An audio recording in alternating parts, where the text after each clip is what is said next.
Let me go ahead and just move quickly into our third speaker this afternoon, and that is Father Varghese. Father Varghese is the founder of the Universal Solidarity Movement of Value Education for Peace. The Universal Solidarity Movement is an NGO centered on developing enlightened leadership, responsible citizenship, and promoting harmony among religions and ethnic groups.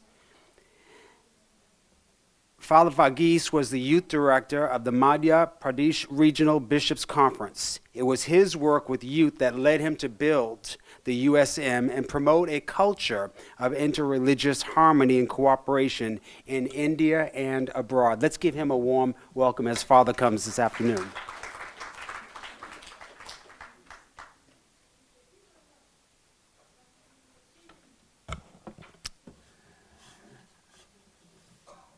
Dear moderator, my fellow panelists, and my dear brothers and sisters. I was born and brought up in a very strong Catholic background in the south of India. And because of this strong Catholic background, I chose to be a priest and came to North India as a missionary. And doing the traditional missionary work almost 10 years. Then came a dramatic, experience. Though India could be proud of having a pluralistic religious background, we have witnessed quite a lot of conflicts between religious groups, caste conflicts, and that made me to start reflecting about my own missionary life, my own priestly life, and the entire religious practices in India, about which we boast very much. Why do people fight in the name of religion? Why God has to become a commodity for sale? And I started wondering whether Karl Marx was right when he said religion has become an opium of the people. Sometimes we feel people are drugged with religion. And though I was a priest, I started reflecting on it because of my exposure to various groups, multi-religious, multilingual groups in my country. And after a long reflection, after a long prayer, I came to a realization. The root cause of all these conflicts, religious conflicts or caste conflicts, tribal, non-tribal, linguistic conflicts that we have, I believe very strongly, and I still becoming stronger in my belief, it's because we have failed to distinguish religiosity and spirituality. That is the root cause I find. Religiosity has to do with rituals, rules, regulations. Spirituality has to do with values. Values of peace, love, justice. Religiosity promotes beliefs. Beliefs are different. That differentiates us. Hindu belief, Christian belief, Muslim beliefs. We are led by beliefs. Whereas spirituality will help us to look for truth. Scientific temperament. Not superstitions. Scientific temperament. And it is said, more people have died for their beliefs than for truth. More people have died for the beliefs than for truth. People are ready to die. People are ready to kill, to protect, preserve the beliefs. But very few people will see people who die for truth. But there are. And religiosity divides people because it is based on rituals, it is based on externals. It divides. Whereas spirituality, which is, based on values that unites people, unites in love, unites in justice, unites in honor, respect, dignity. That is what the spirituality does. And in fact, all the religions began promoting spirituality. It's a way of life. It's a movement, spiritual movements. Later on hijacked by the so-called clergy, dogmatic people perhaps. And here comes very strongly, religiosity has to do with the uniformity, whereas spirituality promotes pluralism, diversity. God has no one name, one color, one face, one shape. God is pluralistic. Whether you are black, white, tall, fat, short, whether you speak English, whether you speak any language. God has no language, God has no shape, God has no face. And why are we fighting for a particular name, face? That's religiosity. Uniformity is promoted by religions. Beliefs are promoted by religiosity, whereas spirituality promotes values, and there is pluralism, there is scientific temperament, there is unity. And there comes a very important point, this pluralistic spirituality. And I myself looked into my own scriptures, and where Jesus Christ speaks such a sublime manner, you will worship God in truth and spirit. When the Jewish woman Samaritan woman spoke to, you Jews worship God in Jerusalem, we worship God in this mountain. And Jesus said, woman, the days are coming, you will worship God neither in Jerusalem nor in that mountain. That means our spirituality should go beyond churches, beyond temples, beyond mosques, beyond all worship centers, and all sorts of forms and names. And that is a very, very important thing. Pluralistic spirituality. When I came here and I saw the theme of this conference, unity in diversity, in fact, one of the strongest points of India is unity in diversity. Perhaps I wonder whether there is any country which has got so much of diversity as still unity. 24 official languages. I don't know, maybe 25, 26, I'm not sure. Can't even count. Official languages. Over 2,000 dialects. And you have all sort of people, Aryans, Mongolians, Dravidians. Different classical dances, different classical music, folk dances, different food, different climatic conditions. Pluralism is inherited by Indians. It's a national heritage. But unfortunately, to be very frank,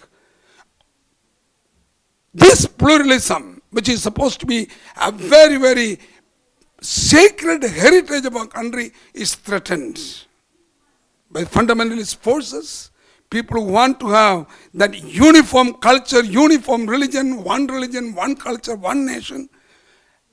And that is the time I felt, how can we preserve this national heritage? And I had an experience of working with the young people. So I said, why don't we go to the young people? It's a time for the youth. So, with this spirituality behind, why don't we get the youth to preserve the spirituality? How can we liberate our young people from being, misused by various forces, negative forces? And therefore, 20 years ago, when our country witnessed a terrible religious conflict, hundreds of people died just because of religious conflicts. I said, can't we do something positive? 1993, we started this movement called Universal Solidarity Movement of Value Education for Peace. It was a proactive response to religious conflicts, caste conflicts, everything that divides our society. And what was the basic two fundamental principles on which we work? One, you cannot change the world by preaching sermons.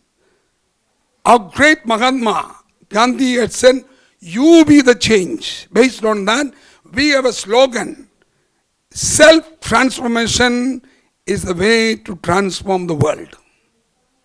And we give a module to young people, all those schools where we go. We have a module of personal transformation module. 5 simple things which every religion people can practice, every nationality can practice. 1, pray daily for peace according to your own tradition. Hindu, Christian, Muslim. Pray for peace. Do a good deed without selfishness, for the good of the society. Honor your parents, teachers, and all human beings, because every human being is created in the image and likeness of God. So honor everybody, irrespective of his color, caste, creed. 4th, skip a meal once a week and contribute the savings to the poor and the hungry. And the last one, respect earth and save its resources. In Indian tradition, earth is considered as goddess, our mother. And respect the earth and its save resources, environmental. 5 practices. And practicing these 5 paths is mandatory to be a member of our movement. Children, teachers, parents, all those who practice automatically become member. And the moment you stop practicing, you get dismissed automatically. That is a revolution, a spiritual movement. And I must tell you, over 800 schools over the last 20 years, we have reached out with this message. Over 1 million students and their teachers are part of it, and also a large number of parents. This is what we do, creating a civilization of love. Second pillar of the movement is a pluralistic spirituality, the vision.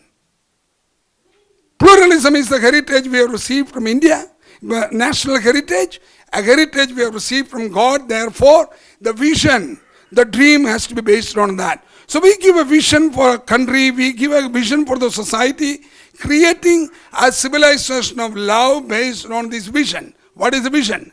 We dream of a country and the world with the universal family spirit of the Hinduism, discipline and fellowship of the Islam, courage of the Sikh religion, compassion of Buddhism, non-violence of Jainism, is another religion born in our India, creativity of Parsis, our Saurashtrians, highly creative people, indomitability of the Jewish people who face the maximum persecution, but the indomitable spirit, the willpower, and tribals. Our country has got over 20% indigenous people. So we say the tribal, cosmic solidarity of the tribals. And then self-sacrifice and forgiveness of Christianity. This is the vision we present, the values, spirituality. With that kind of a spiritual value education, spiritual movement, we wish that we can have a civilization of love. That is the way we can solve all the conflicts that we have. Finally, it's not just in theory, it's not in talking. We insist of living every value that we preach. So every member who goes to the schools to talk to a group, we make sure whether they believe in what they speak. And the national office that we have is a model community. If you come there, you will see people of different religious background, people of different faith live as members, fully participating, eating the same meal and praying together, living under the one roof. And it is to that center, hundreds of young students come from all parts of the country for a residential training. The whole training is based on how to create a civilization of love based on these spiritual values, this spiritual vision. So the pluralism is not just spoken, it is practiced, both in its content and organization. Our national executive members belong to 4 different religion members there should be when the election is taking place. Empowerment of women is a program, but we make sure in the national executive we have at least 3 women out of 7 members. So over 40% women. So all these things what you preach should be practiced. And therefore a civilization of love is possible based on the pluralistic spirituality. And spirituality is the basis of all our solutions. Thank you very much. God bless you.